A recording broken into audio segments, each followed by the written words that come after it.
JKC prime time में आप सभी का स्वागत है। मैं हूं आपके साथ निशा शर्मा। खबरों में आगे बढ़ने से पहले आइए नजर डालते हैं अब तक की प्रमुख सुर्खियों पर। उपराज्यपाल मनोज सिन्हा ने आज राजभवन श्रीनगर में सड़क सुरक्षा जागरूकता यात्रा mission save lives J&K tour 2024 को दिखाई हरी झंडी। भाजपा केंद्र शासित प्रदेश के अध्यक्ष रविंद्र रैना ने आज बाढ़ प्रभावित कुपवाड़ा के कई इलाकों का किया दौरा और लोगों की हर संभव मदद के लिए दिया आश्वासन। स्वीप के तहत बारामूला में सीमेंट ब्रिज तक मेगा छात्रा रैली का किया गया आयोजन। रिटर्निंग ऑफिसर बिंगा शेरपा ने अपने मतदान अधिकार के महत्व पर डाला प्रकाश। डेमोक्रेटिक प्रोग्रेसिव आजाद पार्टी के उम्मीदवार एडवोकेट सलीम परे के समर्थन में पार्टी अध्यक्ष गुलाम नबी आजाद पहुंचे मंडी, जहां लोगों ने किया उनका भव्य स्वागत। जम्मू कश्मीर अपनी पार्टी द्वारा पार्टी को समर्थन देने के लिए आज अनंतनाग निर्वाचन क्षेत्र के विभिन्न इलाकों में एक मेगा रोड शो का किया आयोजन।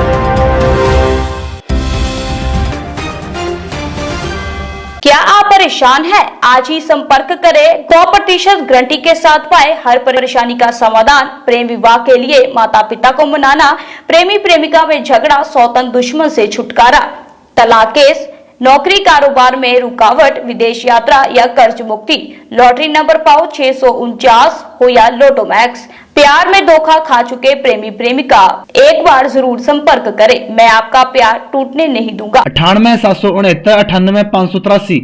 अब समाचार विस्तार से। श्रीनगर में उपराज्यपाल मनोज सिन्हा ने आज राजभवन से सड़क सुरक्षा जागरूकता यात्रा mission save lives J&K tour 2024 को हरी झंडी दिखाई। इस दौरान उपराज्यपाल ने पूरे केंद्र शासित प्रदेश जम्मू कश्मीर में जागरूकता पैदा करने, समुदायों को शिक्षित करने और सड़क सुरक्षा बढ़ाने के उपायों को लागू करने के लिए कश्मीर सड़क सुरक्षा फाउंडेशन के प्रयास की सराहना की। आपको बता दें कि mission save lives J&K tour 2024 Jammu Kashmir के सभी जिलों को कवर करेगा और सड़क सुरक्षा और सतत विकास लक्ष्यों के महत्व के बारे में जागरूकता फैलाएगा।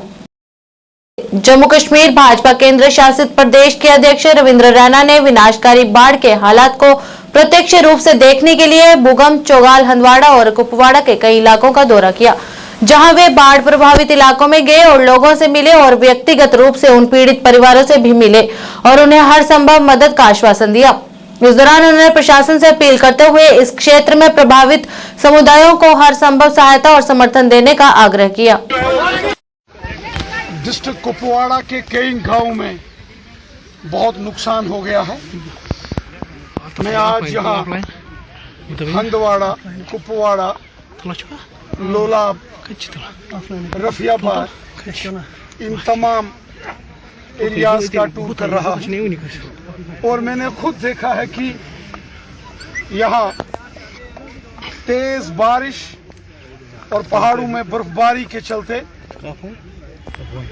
जो फ्लड आ गया है डिस्ट्रिक्ट कुपवाड़ा के अलग अलग गांवों में। मैं इन तमाम गांव का दौरा कर रहा हूं। एक एक घर में, एक एक गांव में मैं खुद पहुंच रहा हूं और यहाँ का जो नुकसान यहाँ के गरीब लोगों को हुआ है, उनको Jammu Kashmir government LG administration से मैं गुजारिश करता हूं कि इन तमाम गरीब लोगों की मदद की जाए जो इस बाढ़ की जद में आकर जिनका बहुत नुकसान हो गया है। गरीब लोगों को बहुत नुकसान हो गया है। लोगों के घरों में 15-15 फुट पानी आया है।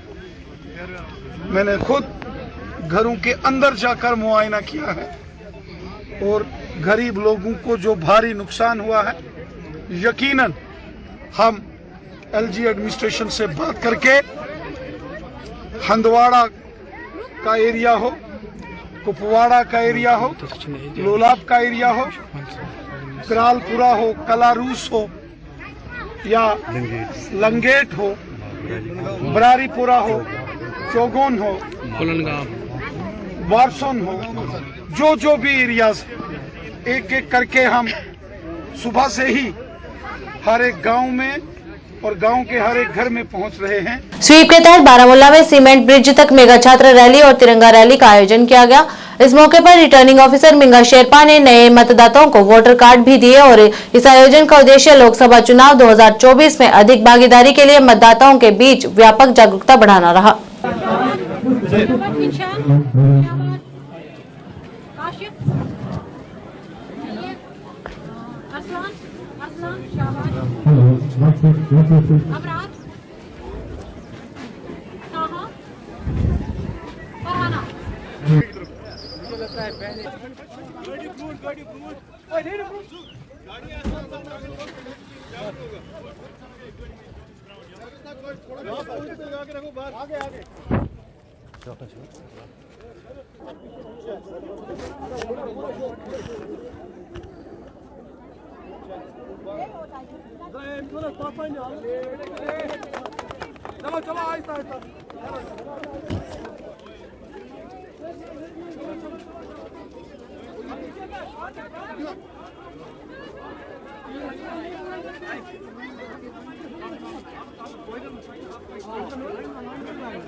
कौन से क्लास में वहाँ बजे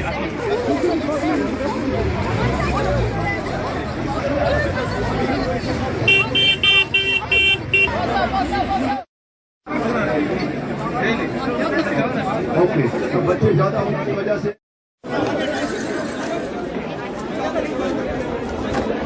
एक शुरू से 5 बच्चे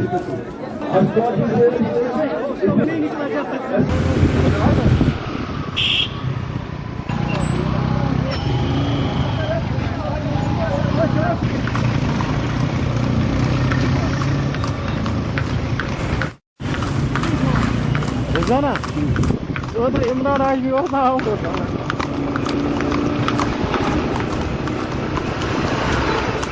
ऐसे सब 5 सालों रे बड़ा हूँ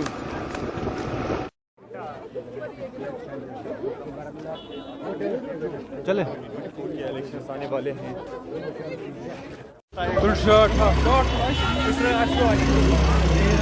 आज जब से आप देख रहे हैं कि आप जैसे देख रहे हैं आज आप सबको पता है कि हमारा जो 1 बारामूला पार्लियामेंट्री कॉन्स्टिट्यूंसी के इलेक्शंस ऑलरेडी अनाउंस हो गए हैं। आज हमारा सेकेंड लास्ट डे भी है नॉमिनेशन का, कल लास्ट डेट ऑफ नॉमिनेशन है। तो आप जब सबको पता है जैसे कि 20 तारीख को हमारी पोलिंग डे भी है।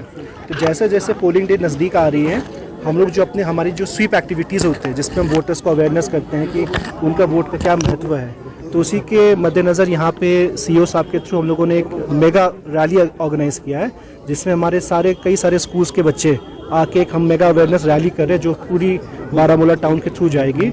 इस रैली का एक ही मकसद है कि जो भी हमारे स्पेशली यंग वोटर्स हैं उनको आके हमारे यहाँ पोलिंग में वोट करें और पार्टिसिपेट करें, क्योंकि जैसा आप सबको पता है कि जो वोट का राइट है it is one of the most important rights the constitution and the country provides to the citizens.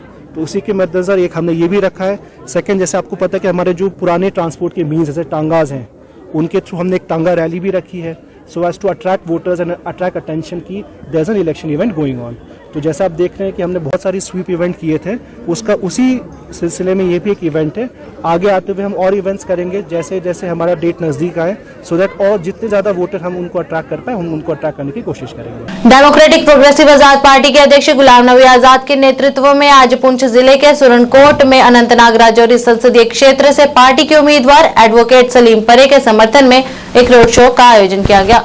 इस दौरान उन्होंने लोगों से अपने मत का उपयोग कर उचित उम्मीदवार को चुनने की अपील की है ताकि वे संसद में जनता की आवाज को उठा सके।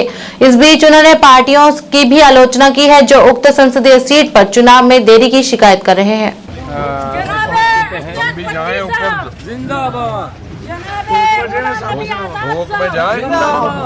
कदू जाना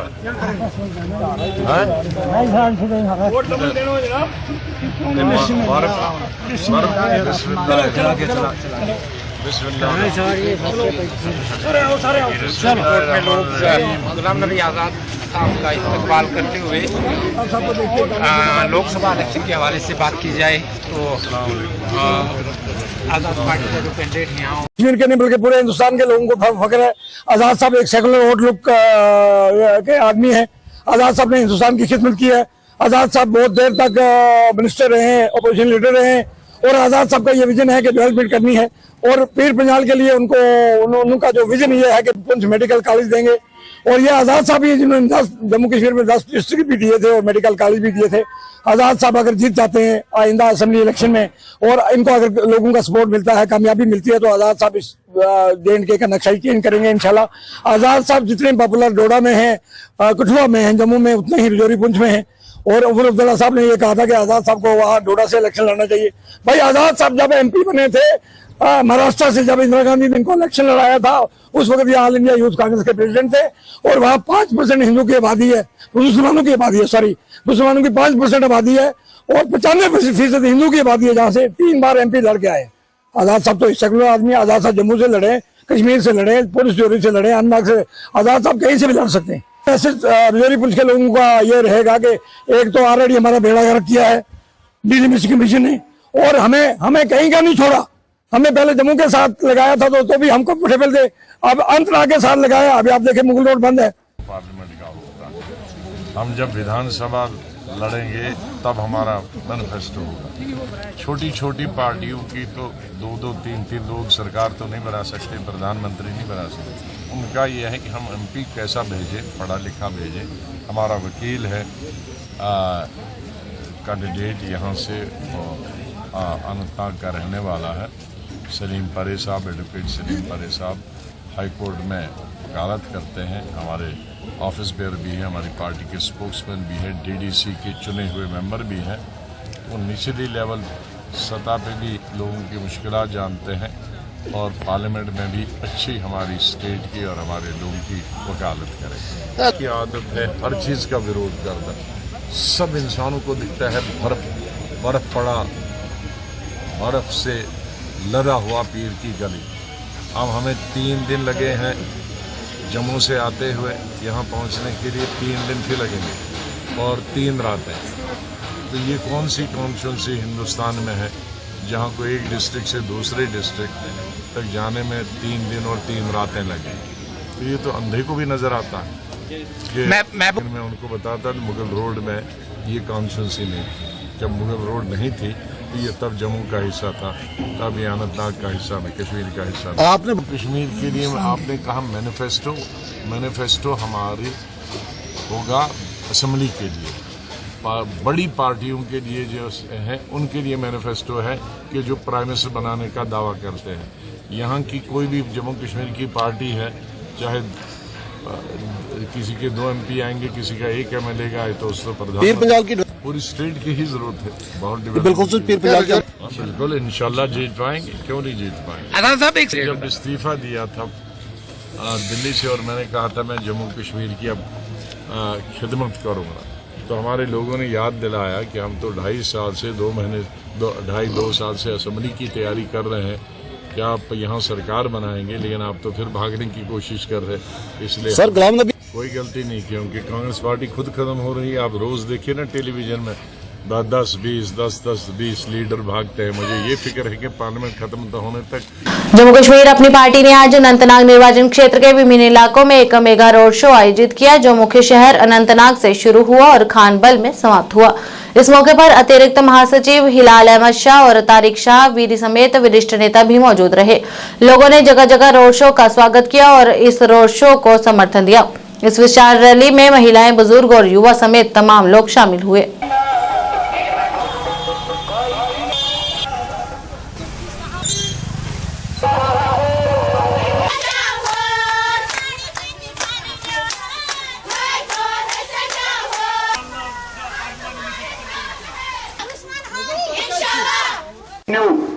दपान आज ब्लैक डे आज मनावान और तम पत लुकन मुसीबत परेशानी बहुत गर हतस दोस हेकान स्कूल कॉलेज गि डिस्टर्बेंस प्रेत कुन जाए मे नश गरीब तो वो खता गरीब आप पुर से होते हुए बुलबुल नौगाम ब्रागपोरा तूर तक हम गए, कड़पोरा तूर, फिर कवारी गांव होते हुए हम पहुंचे और जिस तरीके से लोगों ने वालिहाना इस्तकबाल किया, बिलखुसूस मैं उन माओं का, उन बहनों का कभी जिंदगी में नहीं भूल सकता हूं जिन्होंने कश्मीरी बोला पीएचडी बनाएंगे, पीएचडी बनाई।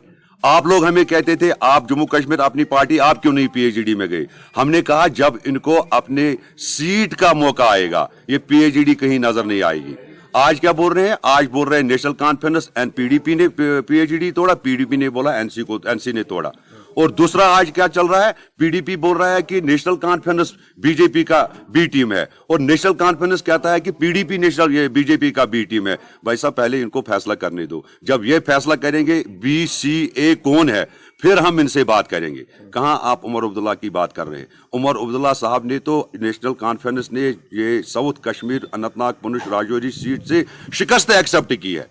उन्होंने ये खुद एक्सेप्ट किया है कि हमारे पास पूरे 18 असेंबली सेगमेंट जो अनंतनाग पुंछ राजौरी में है, कोई ऐसा लीडर है ही नहीं हमारे पास जिसको हम पार्लियामेंट में भेजते। उन्होंने तो नारद से लाया, वहां से ये क्या बोलते हैं गांधरबल से उन्होंने कैंडिडेट लाया। यहाँ लोग बेवकूफ है। जो हसनैन मसूदी था वो कहां है? आज हम रोड शो में गए, लोग बोलते हैं पार्लियामेंट मेंबर किधर है? वो हमारे पास नहीं आया। और जब यहां पर उसको भेजा पार्लियामेंट में, वहां पर क्या उसने बोला? वो इसलिए तो उन्होंने उसको पीछे रखा। 3 कैंडिडेटों को बदल के आपको क्या लगता है कि आप बोलते हो हम जीतेंगे? मेरी बात रखिए याद, इन तीनों कैंडिडेटों की जमानत जब्त होगी। जम्मू में महिलाओं और बेरोजगार किसानों की आय बढ़ाने के लिए बागवानी विभाग विभिन्न गतिविधियां चला रहा है और उन्हें घर पर ही फलों में जैम, मुरब्बा और अन्य उत्पाद बनाने का प्रशिक्षण दिया जा रहा है। साथ ही इन वस्तुओं को डिब्बा बंद करने से होने वाले लाभों के बारे में उप निदेशक गुल सैयद के नेतृत्व में जानकारी दी गई।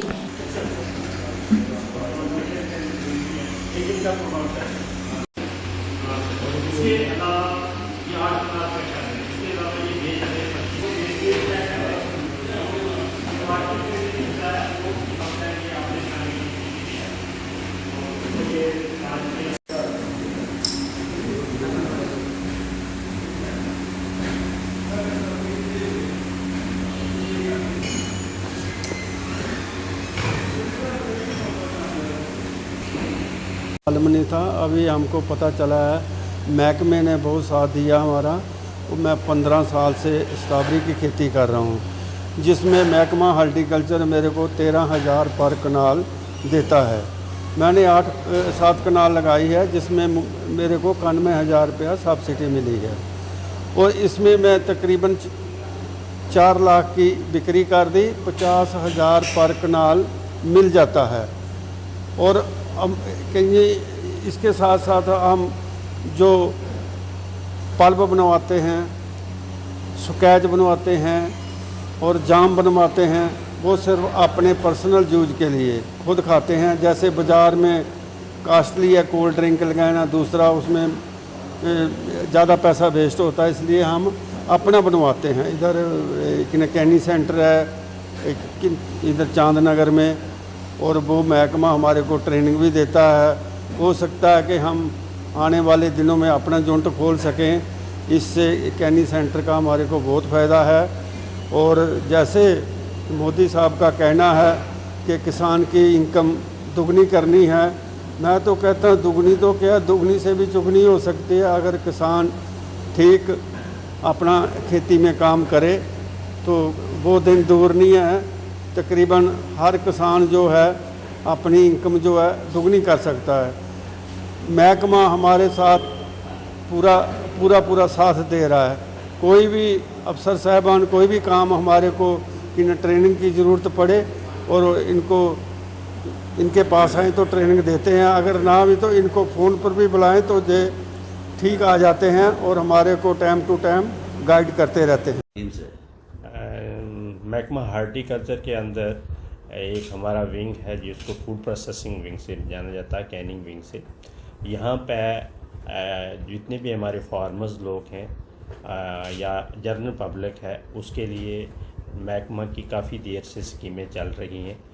वो ये जितना भी प्रोड्यूस करते हैं, चाहे वो स्ट्रॉबेरी का जैसे आपने देखा होगा, या एलोवेरा है, या दीगर फ्रूट्स या वेजिटेबल्स जो भी हमारी तैयार करते हैं वो फील्ड में, वो सारी की सारी वो बेच नहीं पाते हैं, तो वो कुछ घर के लिए भी उसको इस्तेमाल करने के लिए उनको चाहिए और उसको वेस्टेज से बचाना चाहते हैं।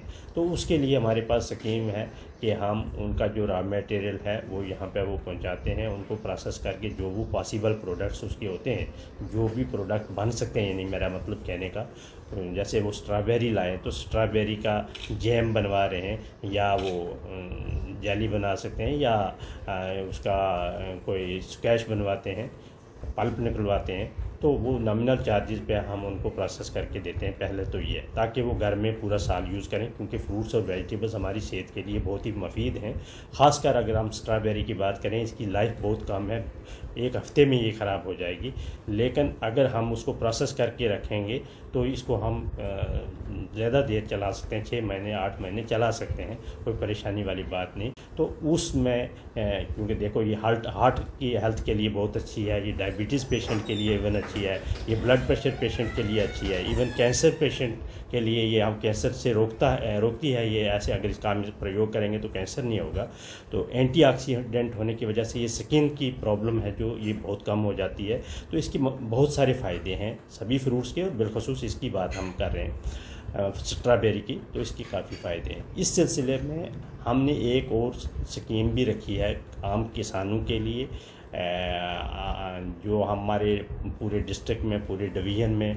बारामूला में वन क्षेत्रीय वन सुरक्षा बल और वन्य जीव संरक्षण विभाग के फ्रंटलाइन कर्मचारियों के लिए मानव वन्य जीव संघर्ष के शमन पर 2 दिवसीय तकनीकी और इंटरैक्टिव कार्यशाला सह प्रशिक्षण कार्यक्रम का आयोजन किया गया। इस मौके पर विवेक वर्मा IFS, सत्येंद्र मौर्य प्रभागीय वन अधिकारी JB वन प्रभाग बारामूला सहित अन्य अधिकारी मौजूद रहे। कार्यक्रम के पहले चरण में तेंदुए और भालू के विशिष्ट संदर्भ के साथ कश्मीर प्रांत में मानव वन्य जीव संघर्ष के समग्र परिप्रेक्ष्य और उसके तरीके पर चर्चा की गई, तथा आज दूसरे दिन बचाव उपकरणों का व्यवहारिक प्रशिक्षण और विभिन्न बचाव गियर और उपकरणों के साथ अनुकूलन दिया गया।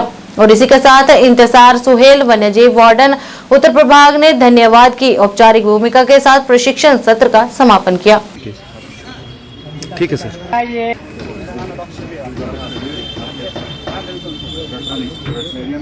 जो मेडिसिन आती है वो नीचे वो स्पीशीज स्पेसिफिक के लिए मिल पाना है, वो उसके लिए बनना चाहिए। है या नहीं अंडरस्टी है तो कैन यू डू इट, जैसे इसके बगैर कर सकते हैं नहीं, ओततांच भवन ओततांच कॉमन सेंस ओततांच कॉमन सेंस नहीं है। तो ये मतलब ये बैलेंस है, अगर ये बैलेंस जो है थोड़ा सा भी इम्बैलेंस हो गया तो आपको करना चाहिए कि there is something wrong with the ecosystem. So you should have वो मदनजर respect for these animals right, because ना ने मेश पूछिए ये टेक्निकल की प्रॉब्लम में खातिर करें no we should not think on those lines. चीज ये कारण ब्रोथ आपको देखना चाहिए कि मुझे इसके लिए क्या क्या चाहिए, ये एनिमल केयर जो है आम पर क्या क्या लगे। फॉर एग्जाम्पल मैं कहता हूँ, मैंने किसी को एक ब्लाइंड ये सर लिपर्ड केज है, ये हमको उस वक्त ज़रूरत पड़ती है कि जिस वक्त किसी जगह इंफॉर्मेशन आ जाए कि किसी जगह लिपर्ड है तो वहाँ पर हमको जाना पड़ता है। ये हमारा लास्ट ऑप्शन होता है केज लगाना वहाँ पर। जब केज में वो आ जाता है, इसको हम बाइट रखते हैं साथ, इसमें कुछ बकरा या कोई हंडू या भेड़ रखते हैं, उसकी आड़ में आता है, ये इसमें घुस जाता है, उसके बाद इसका दरवाज़ा उतर जाता है, ये इसमें फंस जाता है। तब तक हम जाते हैं, इसको रेस्क्यू करते हैं, ट्रंकलाइज करके उठाकर ले जाते हैं। देखिए ये हमारा 2 डे वर्कशॉप है, टेक्निकल कम ट्रेनिंग वर्कशॉप, जो हमारे वाइल्ड लाइफ डिपार्टमेंट की अलाइड विंग्स हैं, जैसे टेरिटोरियल फॉरेस्ट है और फॉरेस्ट प्रोटेक्शन फोर्स है, उनके जो फ्रंटलाइन स्टाफ है उनको ह्यूमन वाइल्ड लाइफ कॉन्फ्लिक्ट के मिटिगेशन के लिए उनकी ट्रेनिंग और उनकी तरबियत जो है उसके सिलसिले में हमने ये ट्रेनिंग प्रोग्राम का इनेकाद किया है, जिसमें हमने बाहर से कुछ एक्सपर्ट्स बुलाए हैं। वो कल हमारा जो था टेक्निकल सेशन हुए, कोई 8-9 टेक्निकल सेक्शन हुए, तो आज हमारा जो है ये हैंड्स ऑन ट्रेनिंग उनको दी जाएगी कि ट्रैंक्विलाइजिंग इक्विपमेंट जो है और जो दूसरे हमारे ये कैप्चर इक्विपमेंट है वो किस तरह से इस्तेमाल करेंगे और उनको कौन से इकदामात लेने हैं जब वे ट्रैपिंग के लिए जाते हैं या वाइल्ड एनिमल जब कोई बस्ती में आ जाता है तो उस वक्त कैसी हिकमत अमली उनकी रहनी चाहिए। इसी सिलसिले में उनकी ट्रेनिंग हो रही है जिसका आज दूसरा दिन है। देखिए, हमने वक्तन फ़वक्तन हम करते रहते हैं अवेयरनेस इस बारे में, क्योंकि ये अब 15-20 साल से ये जो ह्यूमन वाइल्ड लाइफ कॉन्फ्लिक्ट का इशू है इसमें काफ़ी इजाफा हुआ है। वक्तन फ़वक्तन हम अवेयरनेस प्रोग्राम भी करते रहते हैं, डिफरेंट सोशल मीडिया और प्रिंट मीडिया और इलेक्ट्रॉनिक मीडिया से हम अवेयरनेस करवाते रहते हैं। इसमें हमारी गुजारिश है अवाम उन्नास से कि जब भी कभी कोई जंगली जानवर बस्ती में उतर आए तो सबसे पहले वो हमारे जो नज़दीकी कंट्रोल रूम हैं, जिसके नंबरात हमने काफ़ी पब्लिसाइज़ किए हुए हैं, तो वहाँ वो रब्ता करें उनसे और अपनी लोकेशन बताएं, तो हमारी team within no time वहाँ पर पहुँच जाती है और ख़ुद कोई कोशिश न करें उस जंगली जानवर को टैकल करने की, क्योंकि इससे जानवर को भी और ख़ुद इंसानों को भी खतरा लाक। पुंछ में पूर्व एमएलसी प्रदीप शर्मा के आवास स्थान पर आज भारतीय जनता पार्टी के कार्यकर्ताओं द्वारा एक कार्यक्रम का आयोजन किया गया, जिसमें बड़ी संख्या में लोगों ने भाग लिया। इस मौके पर पूर्व एमएलसी विबोध गुप्ता मुख्य तौर से मौजूद रहे। इस बीच उन्होंने अनंतनाग राजौरी संसदीय सीट के लिए अपनी पार्टी के उम्मीदवार को समर्थन देने की घोषणा करते हुए अन्य विपक्षी दलों पर भी निशाना साधा।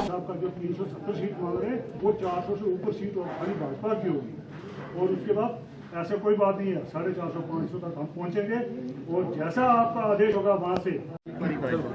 आज सबसे पहले धन्यवाद करता हूं जिन्होंने अपना कीमती वक्त निकाला और हम वेलकम करते हैं जो हमारे बीच में हमारे स्टेट के जनरल सेक्रेटरी श्री विबोध गुप्ता जी, हमारे जिला के प्रभारी राजेंद्र गुप्ता जी और अखनूर से एक्स एमएलए रह चुके हैं पार्टी के कदावर नेता राजीव शर्मा जी का धन्यवाद। हम यही कहना चाहेंगे कि नेशनल कॉन्फ्रेंस और पीडीपी को हमने हराना है।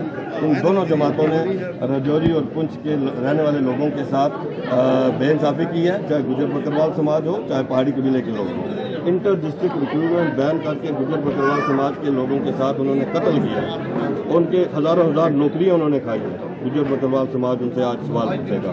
पहाड़ी कबीले के लोगों को भी उन्होंने 70 साल लॉलीपॉप दे के रखा कि हम आपको पीएसबी देंगे, हम आपको एसटी देंगे, पर नहीं दिया।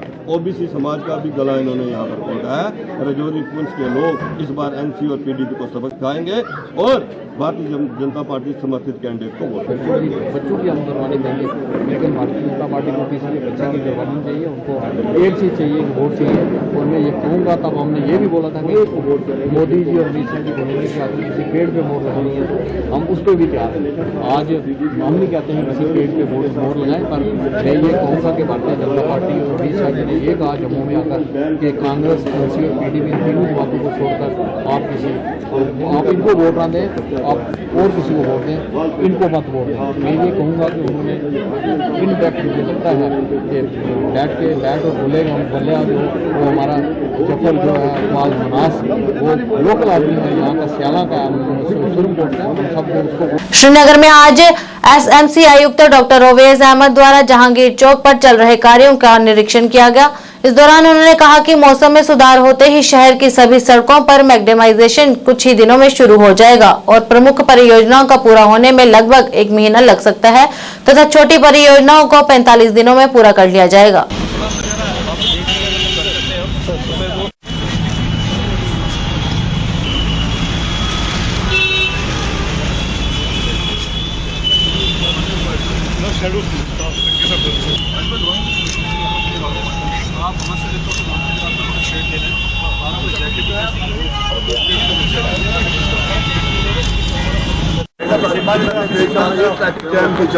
कब तक यहाँ पे काम देखें, अभी यहाँ पे काम चल रहा है और हमारे काम चलने के लिए बैरियर्स लगे रहते हैं, उसकी वजह से थोड़ा ट्रैफिक जाम भी होता है। ये पब्लिक से भी हम कोऑपरेशन चाहते हैं और वो कर भी रहे हैं अभी तक।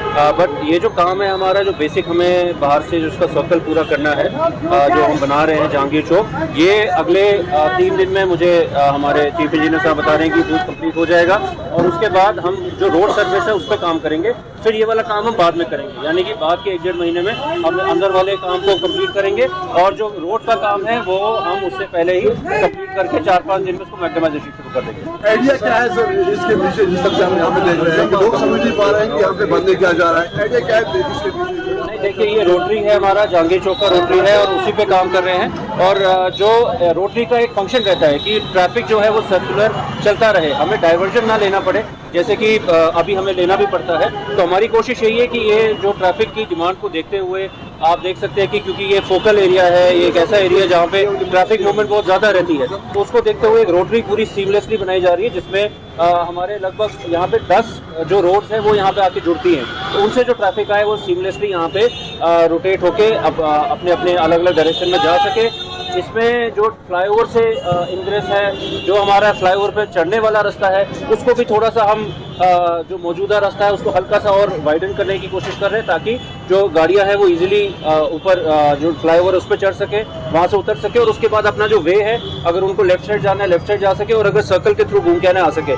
अभी तक क्या था, वो डायरेक्टली आते थे और 90 डिग्रीज पे कन्वर्जन हो जाता था फ्लाईओवर वाले ट्रैफिक का और एक साइड वाले ट्रैफिक का। अब वो 90 डिग्री कन्वर्जन ना हो, उसकी वजह से ट्रैफिक जाम ना लगे, सर्कुलर वो चले, वो उसके पीछे मोटर। सर कितने ऐसे प्रोजेक्ट्स हैं जो अभी नामुकम्मल है श्रीनगर स्मार्ट सिटी के अंडर, और कब तक ये मुकम्मल होंगे? देखिए हमारे जो मेजर प्रोजेक्ट्स हैं वो गिन के 10-12 ही हैं। इसके अलावा कुछ माइनर प्रोजेक्ट्स हमारे चल रहे हैं जो कि 30-40 हैं। और ये जो प्रोजेक्ट्स है ये हमारे लगभग आने वाले अगले 1-1.5 महीने में कंप्लीट होने हैं। और जो मेजर प्रोजेक्ट्स हैं उनका काम हमारी कोशिश है कि इसी महीने में हम कंप्लीट करें।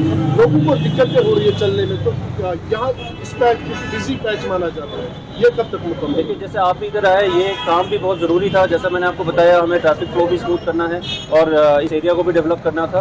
तो ये जो हमारा काम है इसको जितना फास्ट किया जा सकता था उतना फास्ट किया है। आप खुद देखते रहे हैं कि इवन विंटर्स के दौरान जब अमूमन बहुत मुश्किल था कि बाहर निकल के लेबर अपना काम करे, तब भी लेबर यहाँ डे एंड नाइट काम करते रहे हैं। और जो हमारी अंडरग्राउंड डक्टिंग थी, यहाँ पे भी हम लोग जो हमारी फैसिलिटीज़ है उसको अंडरग्राउंड कर रहे हैं, तो वो काम भी हमने रातों में करके उसको मुकम्मल किया। ट्रैफिक होने के बावजूद वो दोनों तरफ से चैलेंज है, रोड ट्रैफिक में काम करना भी उतना ही दिक्कत होता है। तो यहाँ जो इंजीनियर्स हैं, यहाँ जो पूरा स्टाफ है, उन सब लोगों ने लग के मेहनत करके काम किया है। तो बेसिक अभी मुश्किल काम हो चुका है, अब सिर्फ इसकी लाइनिंग हम कर रहे हैं और रोड सरफेस ठीक करेंगे। 1.5 महीना सफिशिएंट है सर इसका? 1.5 महीना मोर देन सफिशिएंट है। फिलहाल हम रोड सरफेस को उससे जल्दी ठीक कर देंगे। इसी हफ्ते में हम रोड के जो मैक्सिमाइजेशन का काम लगा देंगे, फिर इंटरनल काम चलता रहेगा, उससे ट्रैफिक को पब्लिक को दिक्कत नहीं आएगी। पीपल्स डेमोक्रेटिक पार्टी के नेता तारिक भट्ट ने श्रीनगर में बिजली की लंबी कटौती को लेकर पीडीडी विभाग की आलोचना करते हुए कहा कि बिजली के अभाव में लोगों और बच्चों को कई दिक्कतों का सामना करना पड़ता है तथा जो मरीज ऑक्सीजन कंसंट्रेटर पर हैं उन्हें भी कई परेशानी हो रही है। उन्होंने कहा कि स्मार्ट सिटी के तहत सरकार ने 24 घंटे बिजली प्रदान करने का वादा किया था, परंतु इसके बावजूद भी बिजली कुछ ही समय के लिए रहती है। इस मौके पर उन्होंने सरकार से इस मामले में हस्तक्षेप करने और इस समस्या को हल करने की अपील की।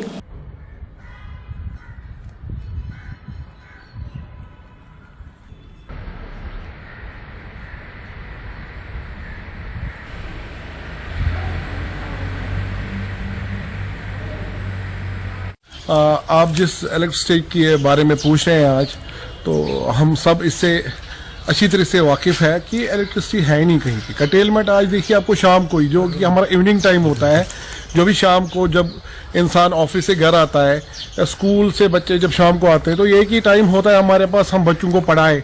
वहाँ पे इलेक्ट्रिसिटी का नाम ही नहीं है। कटेलमेंट इतनी ज़्यादा हो रही है। यहाँ पे कुछ पेशेंट्स, मैंने पहले भी बोला था कि कुछ पेशेंट्स ऑन ये ऑक्सीजन मशीन्स पे होते हैं, ठीक है। तो जब ये कटेलमेंट होगी तो उनकी लाइफ तो थ्रेट में पड़ जाएगी, ठीक। और मुझे सबसे बड़ी बात ये इसका ताजुब होता है कि हमें उस चीज़ का सर्विस चार्जेस देने पड़ते हैं, इलेक्ट्रिसिटी चार्जेस देने पड़ते हैं, जो हम अवेल ही नहीं करते हैं। आप देखिए, अगर 1200 भी आपकी बिल रहती है, स्मार्ट मीटर जब से लग गए तो हमें ये पता था कि 24/7 गवर्नमेंट ने दावा किया था 24/7 हमारी इलेक्ट्रिसिटी रहेगी। तो हमारी 24/7 आप छोड़िए, 7 आवर्स की भी नहीं रहती है, ठीक है। और अगर 1000 रुपये हमारे मोहल्ले में परसों वहाँ पे 1000 रुपये किसी के बैलेंस थे, उसकी इलेक्ट्रिसिटी काट दी गई और वो उसने बताइए कि उसने यूज़ भी नहीं की है सर्विसेज। ठीक है, तो ये मैं मुतजा जो हमारी अभी सरकार है उनसे भी ये दरख्वास्त करता हूँ, एक मोतबाना अपील करता हूँ कि आप यहाँ पे देखिए हमारा बिजनेस सेक्टर है वो भी तहस-नहस हो गया है। प्रोसेसिंग में कोई चीज़ होती है, जब इलेक्ट्रिसिटी चली जाती है तो जितनी देर जनरेटर को हम ऑन करने में लगते हैं तो उतनी देर में वो चीज़ ही खराब हो जाती है। ठीक, इंडस्ट्रियल सेक्टर भी इफेक्ट हो रहा है। तो बाकी आप देखिए स्टूडेंट्स, हम बीमार लोग सब इसमें दरहम बरहम हो रहे हैं। तो मैं चाहता हूं कि ये इलेक्ट्रिसिटी का सबसे बड़ा इशू है, सबसे बड़ा बेसिक नेसेसिटी है हमारी इलेक्ट्रिसिटी। सुरनकोट तहसील के धुंध क्षेत्र में अवैध खनन जारी है और अब लोग इससे चिंतित दिखाई दे रहे हैं। उनका कहना है कि विभाग गहरी नींद में सोया हुआ है और सब जानते हुए भी कोई ठोस कदम नहीं उठाए जा रहे हैं। मीडिया कर्मियों से बात करते हुए उन्होंने कहा कि खनन माफिया इस क्षेत्र में जारी है और पुल के बहुत करीब है। इस मौके पर लोगों ने जिला प्रशासन पुंछ से इस मामले को गंभीरता से लेने की अपील की है।